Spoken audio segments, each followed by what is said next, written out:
Alright, look, if y'all been watching my past couple of zombies videos, you knew this was going to happen, so let me just rip off that band-aid.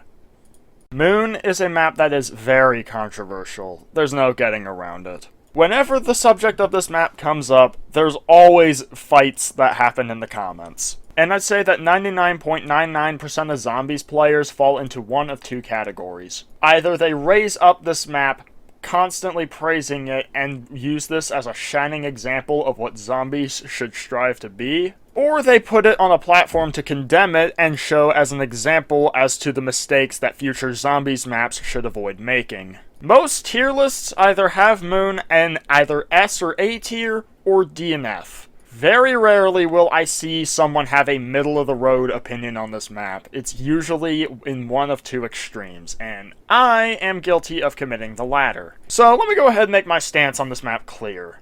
I do not like Moon. In fact, I think it rather sucks. It's the first map of what I have dubbed as the Unholy Trinity. 3 zombies maps released back to back to back that are the worst maps in Treyarch Zombies. And there are many reasons for that. Well, sure, I do think Moon is a very unique map, and there are some redeeming qualities, but I don't think it's anywhere near enough to salvage it from the poorly designed mess that is this map. So let's waste no time and get into all the reasons why I do not like this map. What better way to start this off than the start of the game? Area 51. Instead of just starting round 1 right from the get-go, instead you're thrown into this very small arena. Rounds do not progress here, and for the first 30 seconds you can melee zombies for the insta-kill, but soon an alarm will go off and all the zombies will start sprinting. They will continue to get stronger until you take the teleporter to actually go to the moon.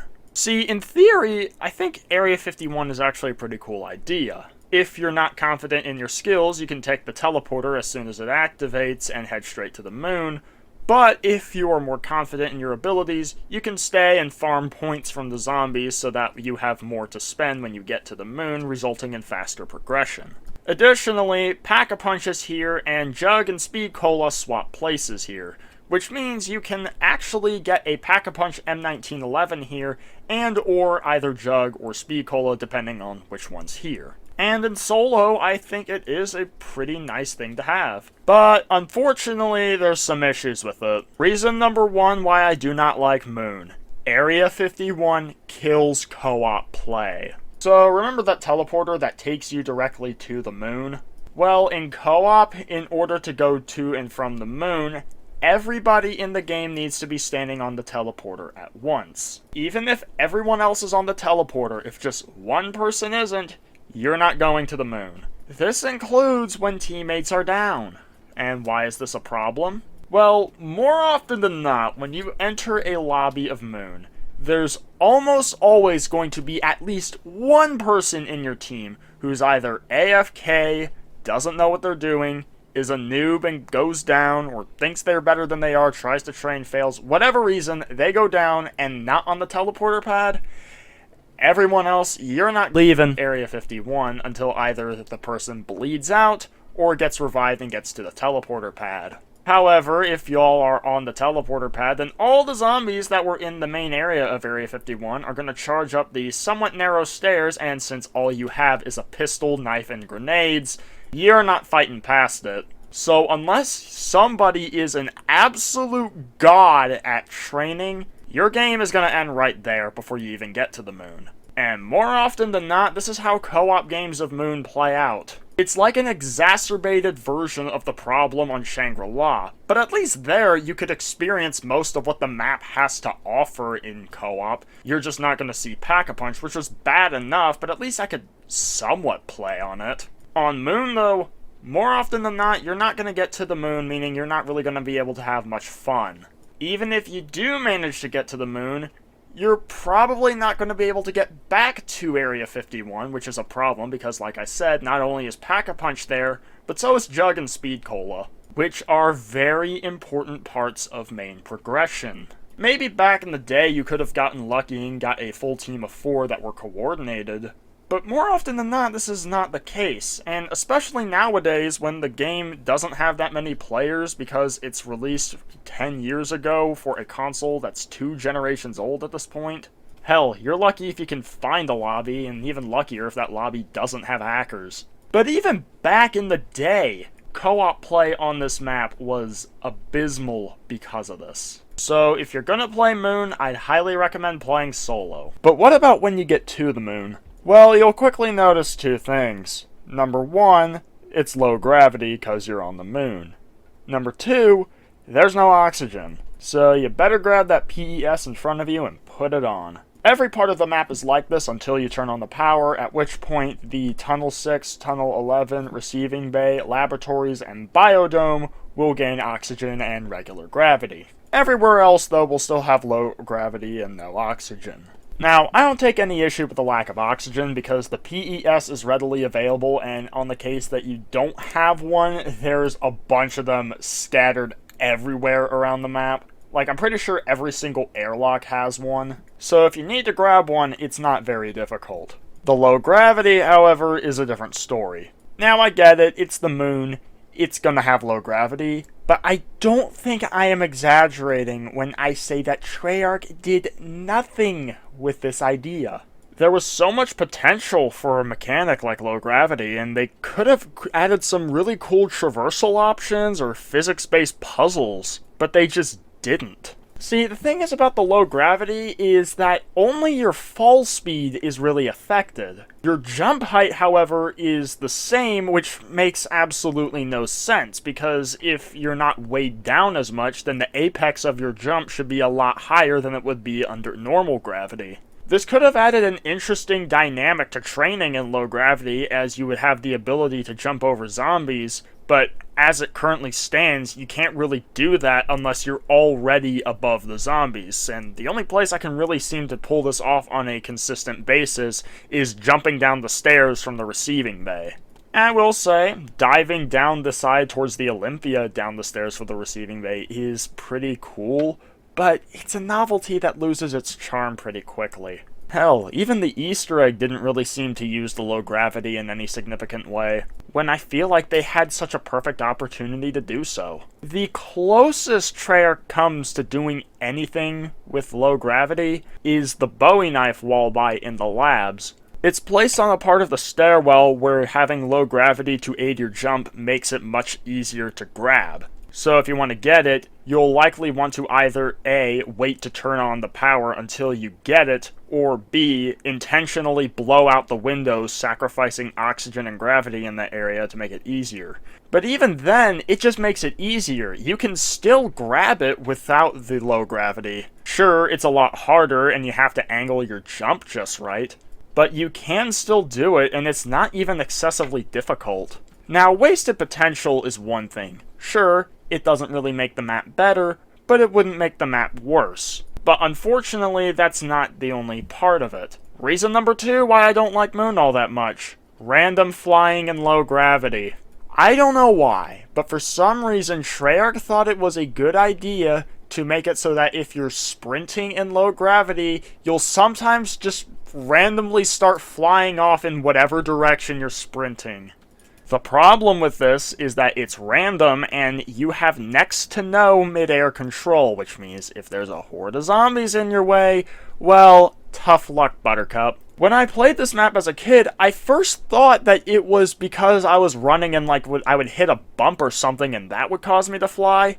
Until I started noticing that this also occurs on completely flat surfaces. For example, here I'm running below the receiving bay on this completely flat surface, and I still end up randomly flying. So yeah, good luck training in low gravity, because the only way to avoid this is to not sprint. But you'll need to be able to sprint if you want to train effectively. And you could argue that that's the point, to make training more difficult, but I don't like it because it's so random and inconsistent. Sometimes I could be sprinting in low gravity for a while and nothing would happen, and then other times, every single time I start sprinting, I go flying off a second later, and there's really no rhyme or reason to it.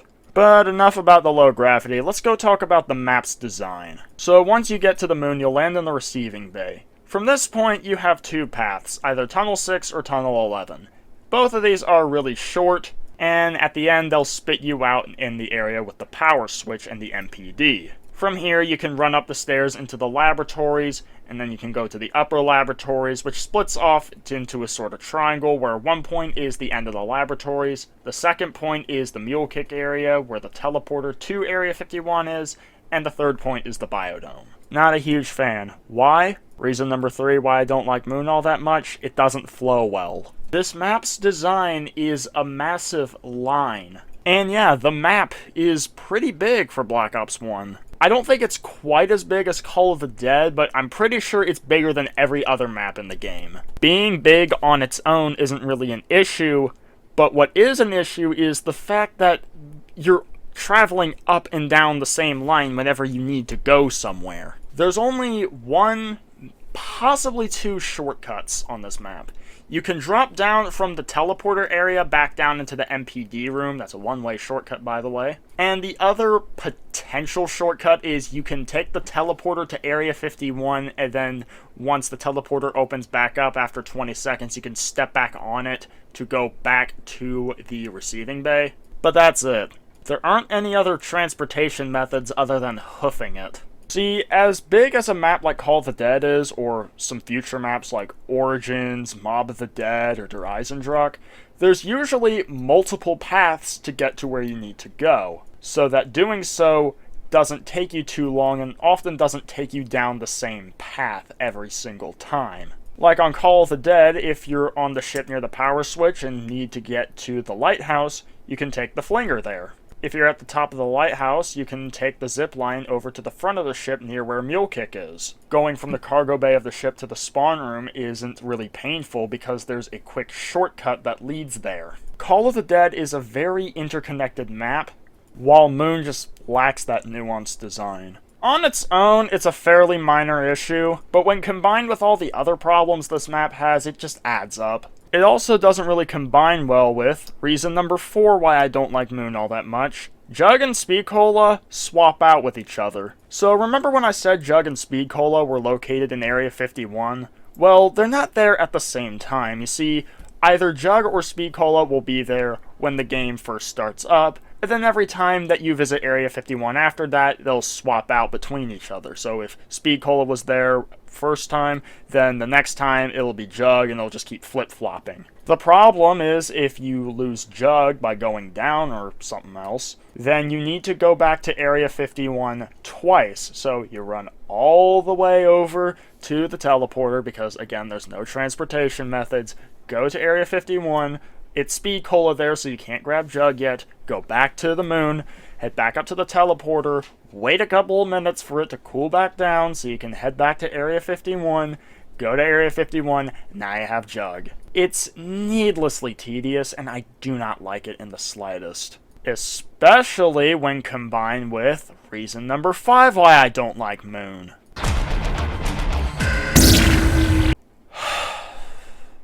I'm gonna go out on a limb here and say that I think the astronaut is the worst special enemy in all of Treyarch Zombies. I am not even joking. I'm sure most people would agree that the astronaut is annoying, but worst enemy in all of Zombies? I think that might require some explanation. So first, we need to ask, what makes a good special enemy different from a bad special enemy? I think a good special enemy should challenge the player's skill or strategy. And if they are particularly challenging, they should probably provide some kind of reward respective to its challenge. Let's take the Hellhounds, for example.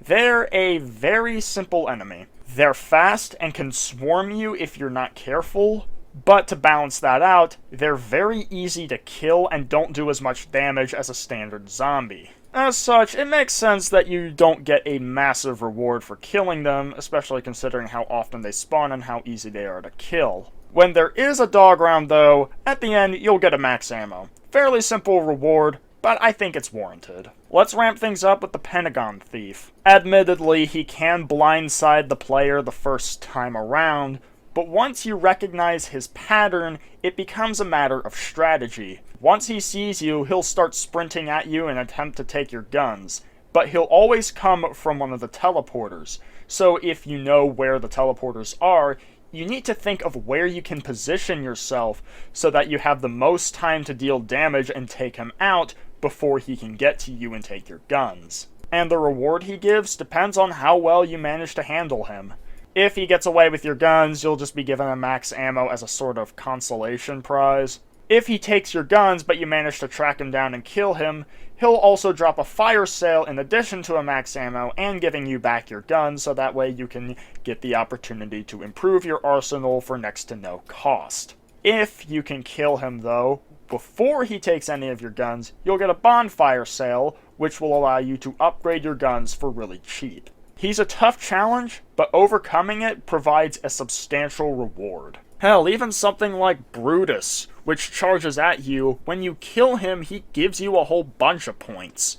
The explosion from a napalm zombie on Shangri-La can kill you, but the fire it leaves behind can also kill zombies, which rewards players who are smart enough to take advantage of it. So let's compare this to the astronaut. Is he challenging? No, he's not. He slowly and silently stalks around the map, after very unceremoniously spawning in, because there is supposed to be a sort of electric sound when he spawns in, but if you're in an area that doesn't have oxygen or you're wearing a PES, you're probably not going to hear it. Meaning the only other telltale sign that he spawned in is a very faint rumble in your controller. He moves about as slow as George Romero when he's calm, but he doesn't take that much firepower to bring down in comparison to that. Like, he feels easier to bring down than something like Brutus. See, George slowly stalking around the map still works as a challenge because he has such a massive health bar that you can't just kill him on a dime. It takes quite a lot of time and ammo to kill George. Plus, you have to worry about that if you hit him, he will start sprinting. Brutus, on the other hand, not being as difficult to kill as something like George is fine because he charges at you, his footsteps shaking the ground and throwing off your aim. But because he's more aggressive, he's still challenging and very much a threat. But the astronaut doesn't fulfill either of these, and once you spot him, he poses no challenge at all. Just dump a magazine or two into his head and he'll explode unceremoniously. So he doesn't really add anything of value to the map. But every so often, he will subtract quite a bit from it. See, around the map, there's the airlocks, and the doors to them won't open until you get right in front of it and are about to cross it.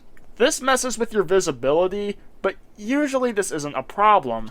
But when the astronaut is on the other fucking side of it, there is no way to know that he's there until you've run through and you have no time to react. And when he grabs you, he headbutts you and takes one of your perks. And I don't know if there's any sort of logic as to which perk he takes, but I swear, every fucking time I have a perk that he takes, it's always fucking Juggernog. I don't even know if he's scripted to take specific perks, or if it's just random and I'm just really unlucky, but it is aggravating when this happens. Especially since I gotta go back to Area 51 twice to get it back. And if there was one change I could make to this map, it would be to get rid of this motherfucker. Seriously, I fucking hate him. And while I'm on the subject of special enemies, I also want to mention the Nova Crawlers. Yep, they're back from Kino and 5, except this time they can teleport short distances. Okay, these guys already weren't my favorite special enemies in Kino and 5, but they were tolerable. But with the added ability to teleport, it just makes them a bit more annoying, and I don't really like it all that much. I don't despise these fuckers the same way I do the astronaut, but it's pretty annoying when they start teleporting out of the way of my shots as if they weren't annoying enough already. But let's take a short break from all the negativity and discuss a few of the positives. I absolutely adore this map's wonder weapon, the wave gun. It's a sort of 2-in-1 deal where you have the dual-wield zap guns, which basically are like Wonder Wafts but only can kill one zombie per shot, and then you can combine them together for the actual wave gun effect, which causes zombies to float up into the air, bloat, and then explode with this nice dinging sound. It is very satisfying to use, and it was a really good idea for a wonder weapon.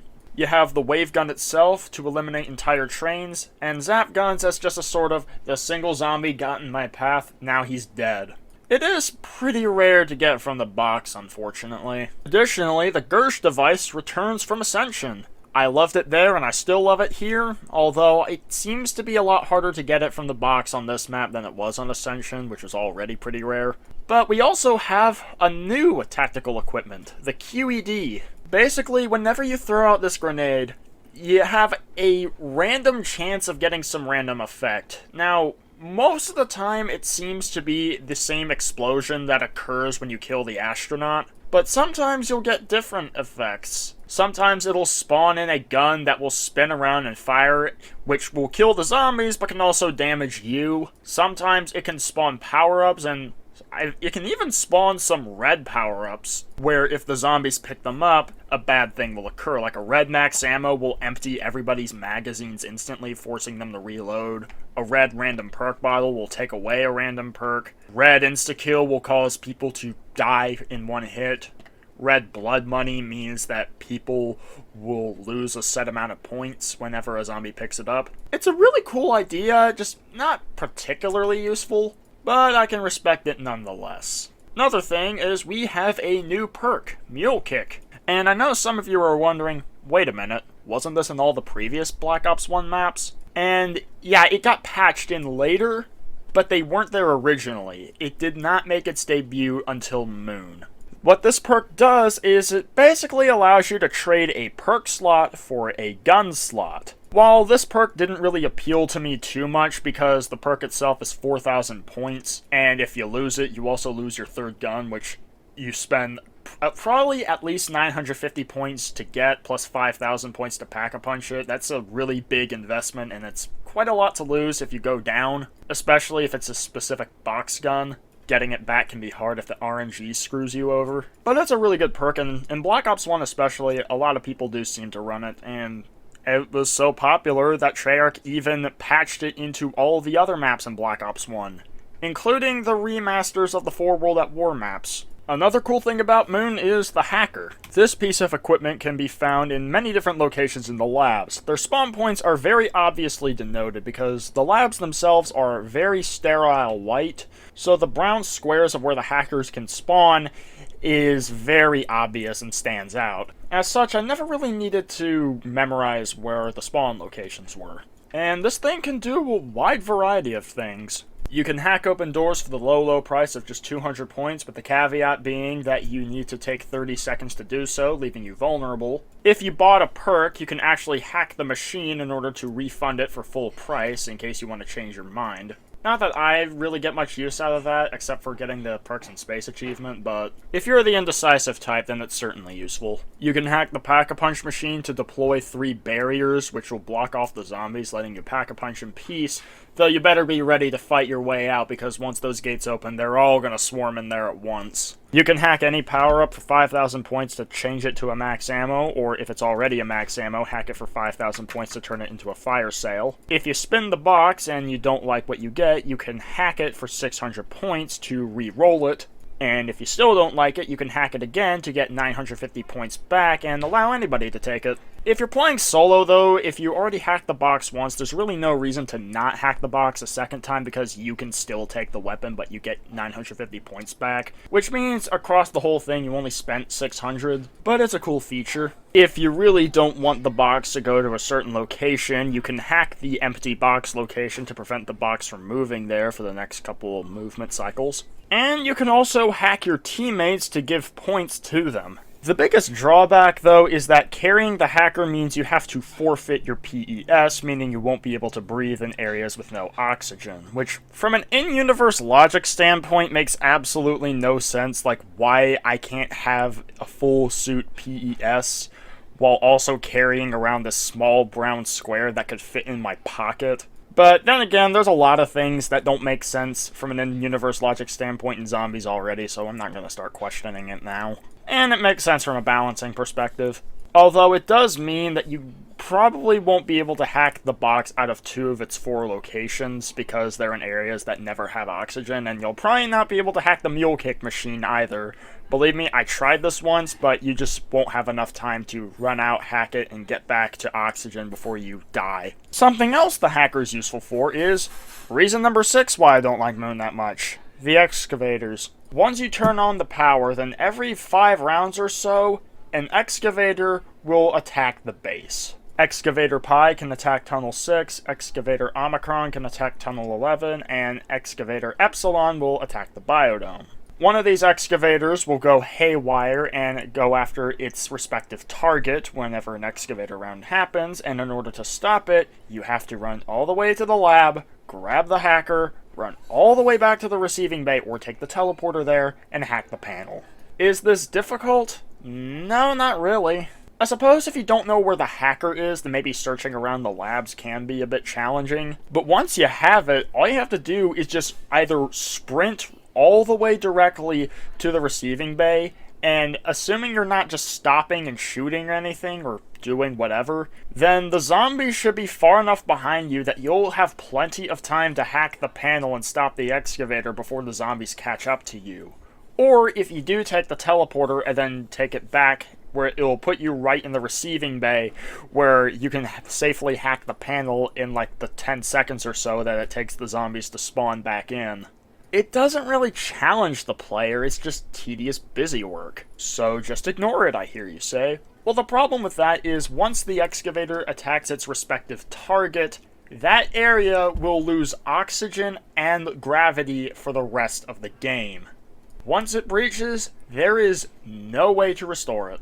Additionally, Tunnel 6 and Tunnel 11, the excavator blade will stay there and kill you instantly if you walk into it, effectively blocking you off. Although you can still hack the panel afterwards to remove the obstacle. And I think if things like the Templar zombies on Origins, the survivors in Burger Town Exo zombies, the Tortured Path in World War II zombies, or just Outbreak in Cold War, I think it's safe to say that the zombies community doesn't really like forced objectives. Since I'm probably going to be training in the Biodome, it just amounts to a massive run through this linear slog of a map. Speaking of which, let's talk about those strategies. So like I said, the Biodome is probably your best spot to train in.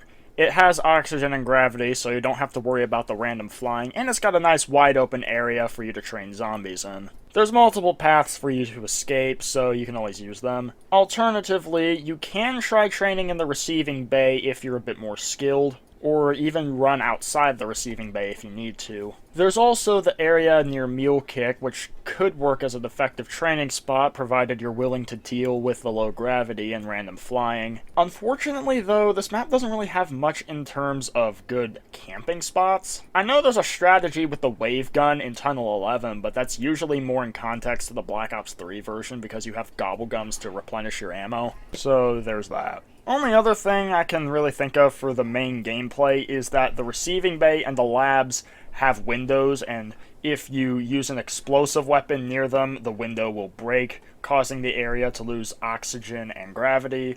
While this sucks, at the very least, this is something within the player's control. You have to limit yourself to not use explosive weapons while in those areas, or you have to be very careful when you do use them.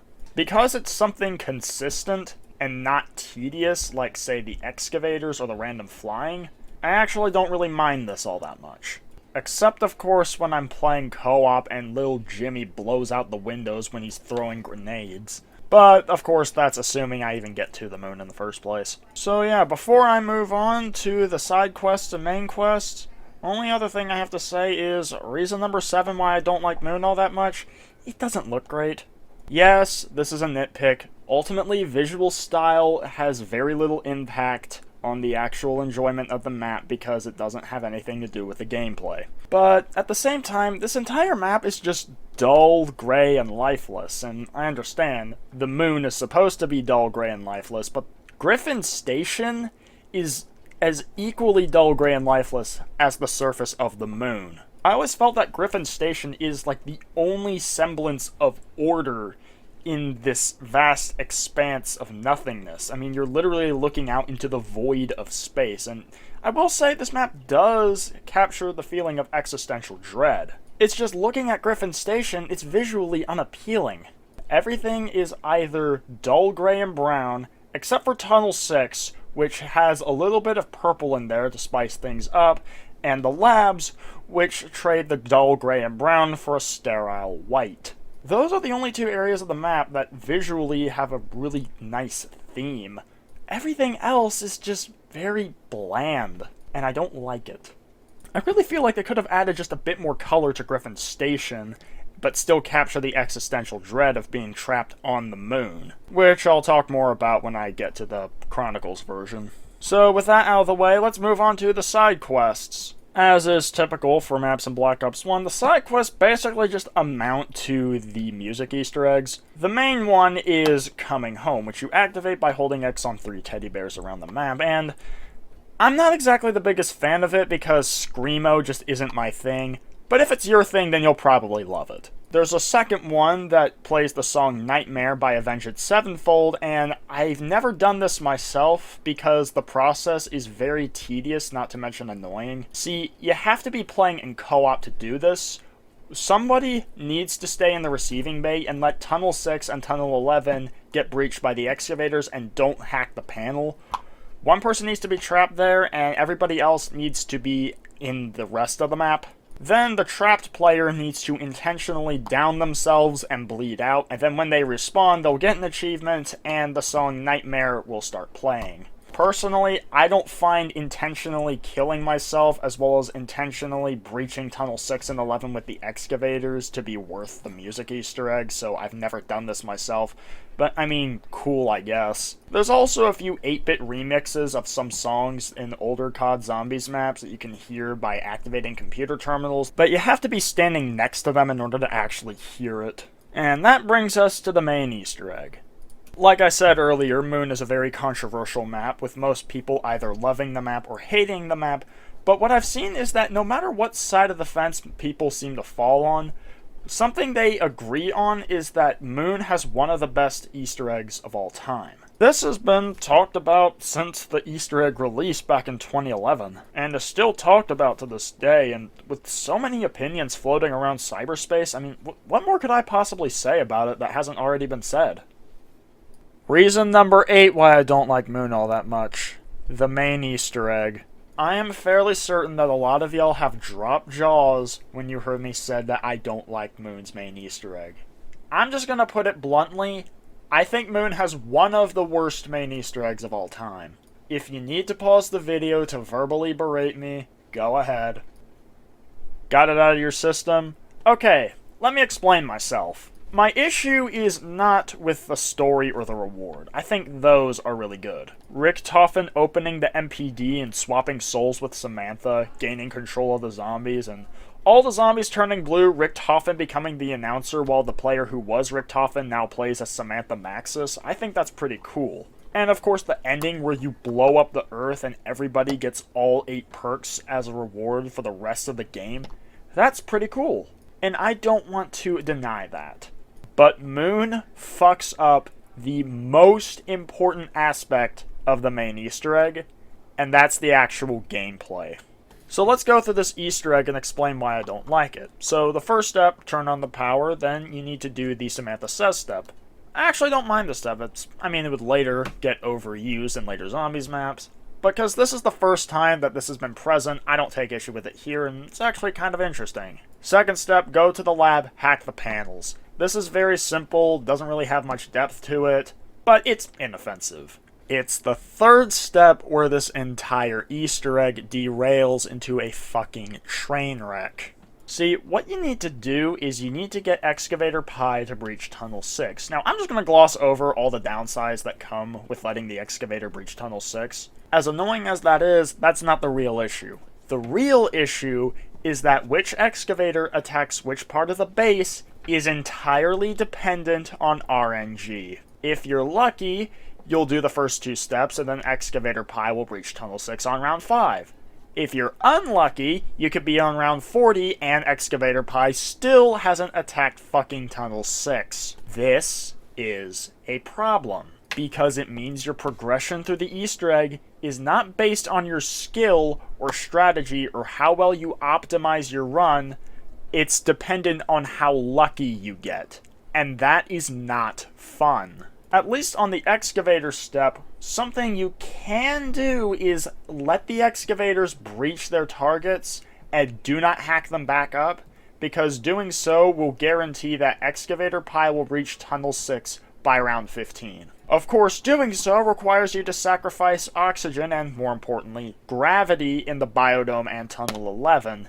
And if you want to avoid that, you need to place your fate even more into the hands of RNG, so pick your poison. After that, a ball will drop into Tunnel 6, and you need to shoot or knife it all the way to the MPD.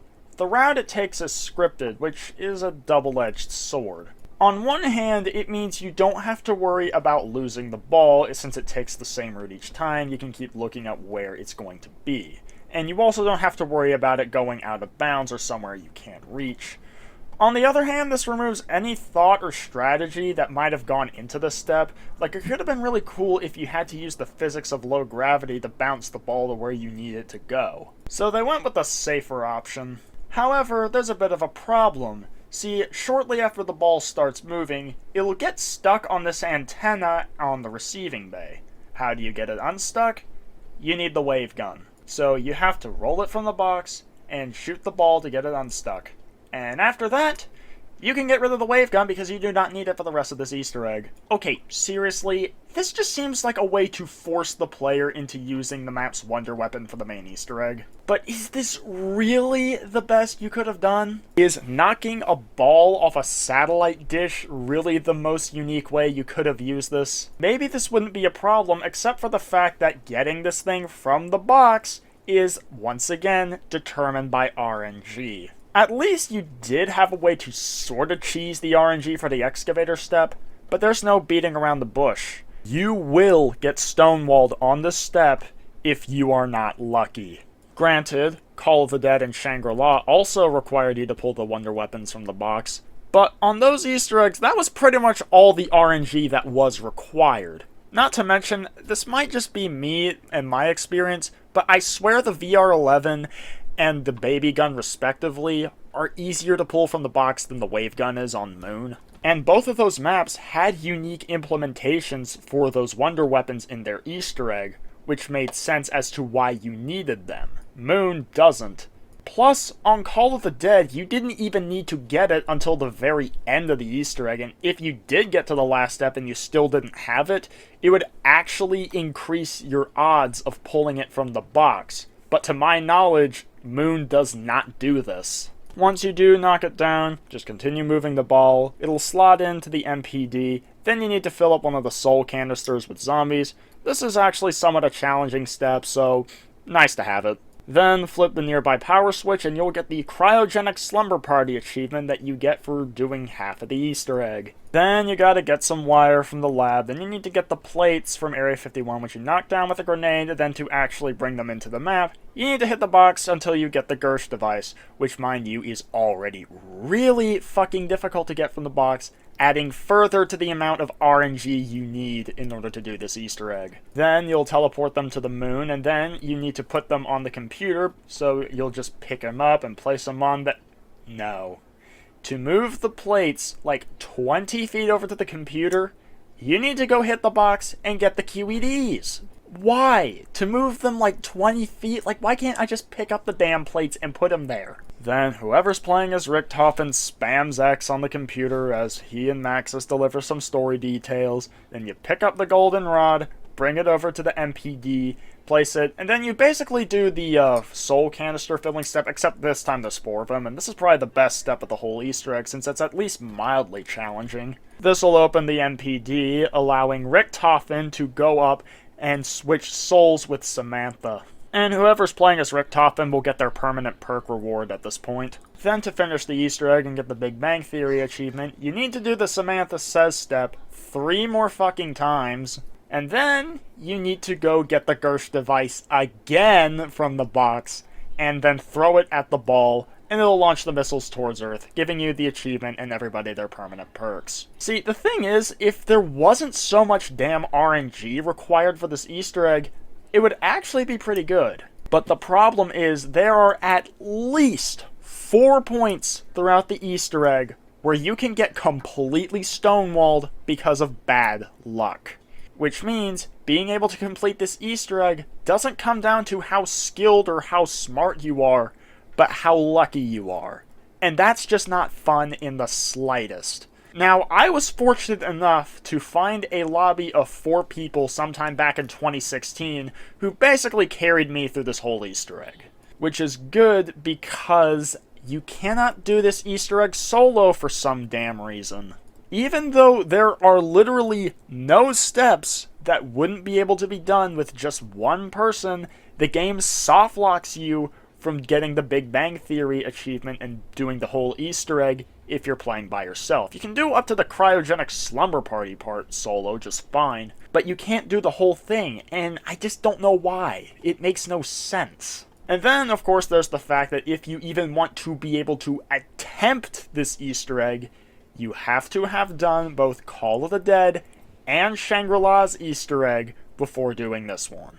Otherwise, you will not be able to fully complete the Easter egg and get the Big Bang Theory achievement. And I just have to ask, why? Literally no other COD Zombies map has this stupid fucking requirement for its main Easter egg. I've heard some people say that it's because it's meant to be a cohesive story, so you need all the stuff that you get from doing the previous Easter eggs in order to do Moon's Easter egg from a story perspective, so that's why it's required.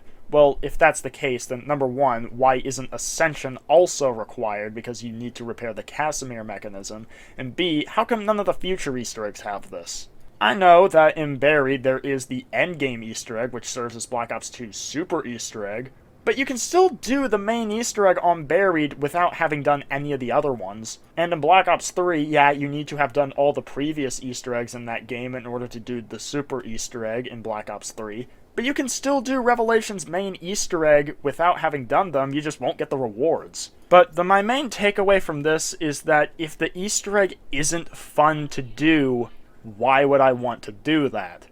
And besides getting the achievement, I have no reason to go back and redo this. See, you may feel free to disagree, but I am of the opinion that main Easter eggs in Zombies need to be fun to do in and of themselves. And the best main Easter eggs are the ones I can go back to, replay, and still have a pretty fun time with it. Ones like Der Eisendrache, Ancient Evil, 9, etc. I've heard the argument that doing the Easter egg is worth it because of the reward, but I don't think the reward alone is enough for a main Easter egg to be able to stand tall. Now, side quests can get away with that because they don't take long to do and don't require as much effort, but main Easter eggs usually are something that you dedicate your entire game to. And they take much longer to complete, so it needs to be fun to do in and of itself, and Moon just isn't because it's not skill-based, strategy-based, or even brain-based, it's just luck-based. And it's a damn shame. So that about wraps up my thoughts on the Black Ops 1 original, so let's talk about the Chronicles version. I actually think the Chronicles version makes quite a few improvements that makes it my preferred version over the Black Ops 1 original. Several of the issues are fixed in their entirety. First of all, low gravity actually increases your jump height this time around, making it more useful as a mechanic.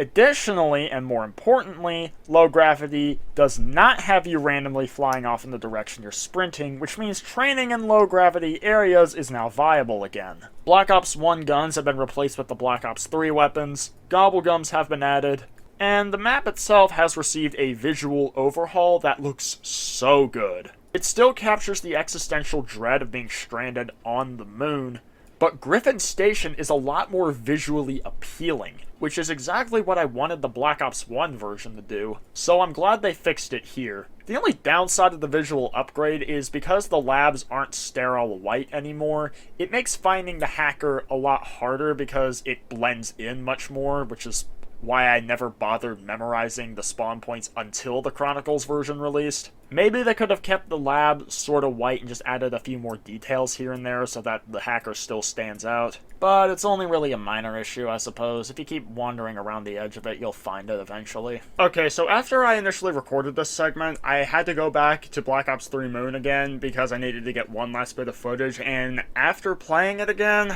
that complaint has gone from a nitpick to a genuine issue I have with the remaster. The problem with the hacker being harder to find is that you need it in order to stop the excavators, and once you hear the alarm go off, you only have like 2 or 3 minutes to get the hacker, get to the receiving bay, and hack the panel. Which is a problem if you're spending a lot of time just looking for the damn thing and only not to be able to find it because it's blending in so well. Again, this wasn't an issue in Black Ops 1 because it stood out so well, but after I had Excavator Pi breach Tunnel 6 because I was busy trying just to find the fucking hacker, is when it really set in for me how bad this change was. Again, the rest of the visual improvements are awesome, but I think thematically they should have kept the lab mostly the same as it was in Black Ops 1 so that the hacker could stand out. Maybe if you didn't need the hacker to hack the excavator panel, this wouldn't be an issue,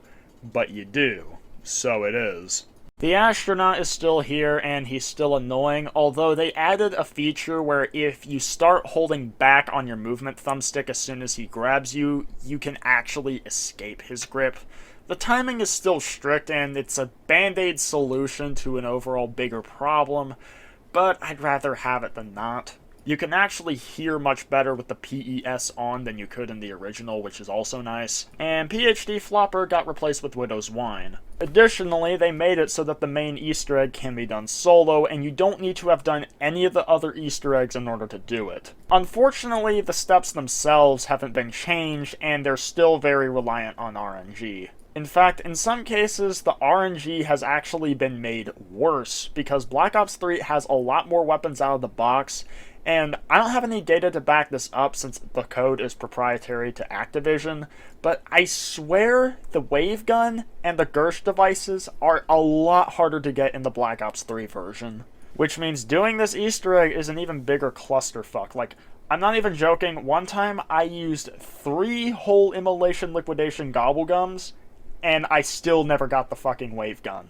And that's in addition to all the regular box spins and fire sales that I got by default. Having said that, I don't exactly have any desire to replay the Easter egg on this map, so when playing this map normally, this version is still my preferred version. Curiously though, they brought back the Cryogenic Slumber Party achievement for going halfway through the Easter egg, but they did not bring the Big Bang Theory achievement, which you get for doing the entire Easter egg, which I find odd, because it sounds like it should be the other way around. But on the other hand, it's a good thing, because it means I only had to do the first half of the Easter egg, which I did sometime back in 2019. And then I could just call it quits and not have to worry about the rest of the RNG stonewalling me, because if there's no achievement, there's really no point. I got the reward, and I have no desire to touch this Easter egg ever again. Additionally, 2 new side quests were added. There's the Samantha Doll Easter egg, where you enter a combination into the panels that's so long that I can't remember it off the top of my head, shoot the Samantha Dolls, get a max ammo, and as well as an Easter egg song. Pretty cool. There's also the Space Dog Easter egg, which apparently was a reference to some zombies myth back when the map first launched in Black Ops 1. But if you do the side quest, then a little dog in a spacesuit will appear somewhere outside the mule kick area. It's so far off in the distance that you need a sniper rifle to see it, or you have to go into theater mode. Has no effect on gameplay, but it's cool that it's there. Only 2 other changes I can really think of is that if you've done the Black Ops 3 Super Easter egg, then you'll have the RK5 in Area 51, which makes getting a whole bunch of points there so much fucking easier. And I swear they made the voice announcing the excavator a lot quieter in the Black Ops 3 version, and I really don't know why. I feel like this wouldn't be a problem if it used subtitles for this announcer because it relays gameplay information. And they could have done so with the subtitles, because they did that for the demon voice for upgrading the Void Bow on Der Eisendruck, so I'm not sure why they didn't do it here. There's not really much else to say about the Black Ops 3 version, though. It made a few basic changes, and already the map is a lot better because of it. But it's still a very flawed map.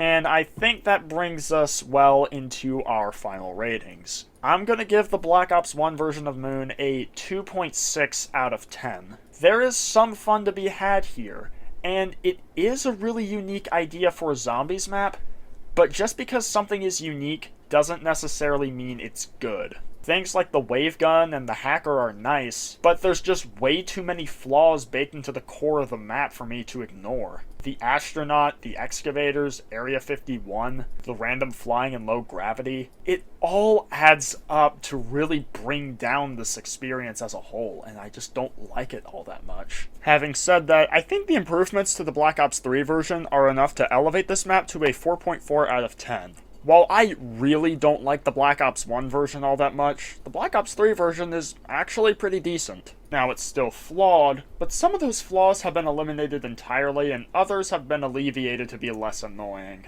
And it makes playing this map a lot more tolerable. So overall, Moon gets a 3.5 out of 10. I know this video is going to be controversial to a lot of you, but I want to hear your thoughts on this map in the description and what you think of what I said about Moon. But otherwise, that's going to be it for this video, so I hope you enjoyed it, and I'll see you next time. Peace!